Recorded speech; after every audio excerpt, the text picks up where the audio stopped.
In the heart of Umuofia, a small village known for its vibrant market and lively community, stood Mama Nkechi's restaurant, a place where everyone came to eat.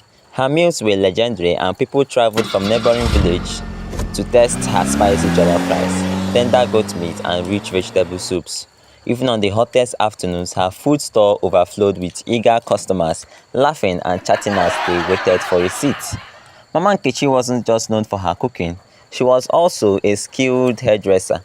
When she wasn't stirring a pot or frying plantains, she sat women down on a stool outside her restaurant, expertly braiding their hair with nimble fingers. Her hands worked magic in both cooking and styling, and in a short time she became one of the most beloved figures in Umuofia. But behind her warm smile and charming hospitality lay a secret so dark that it would shake the village to its core. It started as a whisper among a few women in the village. One day, a woman named Ijoma sat at Mama Nkechi's store, enjoying a bowl of egusi soup when something strange happened. As she lifted a spoonful to her mouth, she noticed a strand of hair floating in the soup. She furrowed her brows but shrugged it off, assuming it was a mistake. After all, accidents happen in busy kitchens. But a week later, another customer, Adobe, found the same thing in her food, a long black strand of hair. This time, she mentioned it to her friends as they left the store. "You think she's getting careless?" Adobe asked. Her friend shook her head. "It's strange. I heard someone else complained about finding hair in their food last week." The news spread quickly, but people loved Mama Nkechi's food too much to stop coming. Her meals were too flavorful, too perfect to resist. Surely, it was all a coincidence, just some minor kitchen mishaps.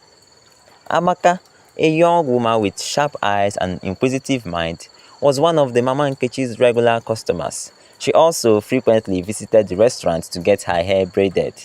One day, after having her hair intricately styled by Mama Nkechi, she decided to stay for lunch. As she sat down to eat, a strange sensation washed over her. The smell of her freshly braided hair lingered in the air, but it wasn't just coming from her head. She leaned over her bowl of pepper soup, sniffing carefully. Her heart skipped a beat as she recognized the same scent. Could it be that the aroma of her own hair was mixed in the food? The thought was absurd, but it gnawed at her.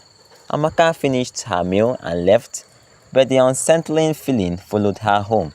That night, she couldn't sleep. She decided to find out the truth. The next day, Amaka returned to Mama Nkechi's restaurant, pretending to leave after her meal. But instead of going home, she hid near the back of Mama Nkechi's restaurant, where she could see the kitchen.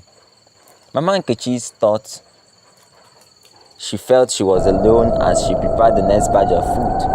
Amaka watched intently as Mama Nkechi took a small pouch from her apron.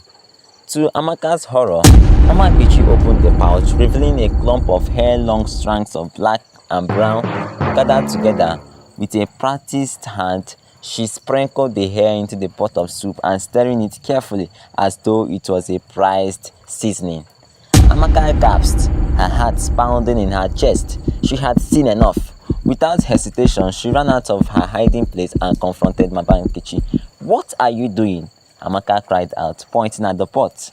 Mama Nkechi froze, the ladle still in her hand, her face paled, but she quickly composed herself. "Amaka, you don't understand. This is a family secret. It's how the food tastes so good." Amaka was speechless. She backed away, disgusted. "You have been feeding us human hair?" The news spread like wildfire through Umuofia. People who had once adored Mama Nkechi's food were now horrified to learn the truth. Mothers, fathers, children, everyone had eaten from her pot, unaware that she had been secretly using the hair of her customers in her recipes. Angry villagers gathered at the market square, demanding justice. Mama Nkechi, once the beloved cook and hairdresser, was now shunned by the entire village. No one dared to eat at her stall again, and her once thriving business fell into ruin. Mama Nkechi, with shame and regret written all over her face, disappeared from the village shortly after the scandal broke. Some say she fled to another town hoping to start anew, but no one knew for sure. To this day, the people of Umuofia tell the story of Mama Nkechi's dark secret to warm future generations. Her tale is passed down as a reminder to be cautious, to question what we trust, and to remember that even the most beloved among us can harbor the darkest of secrets. And as for Mama Nkechi's restaurant, it still stands empty in the marketplace, a ghost of its former self. Villagers pass by, but no one dares to go near. They say if you listen closely on a quiet night, you can still hear the faint sound of braiding and simmering of a pot filled with more than just food. The end. Please, if you enjoyed my story, please do not forget to subscribe to my channel if you haven't, in order to get notified when we upload our subsequent videos. Thank you.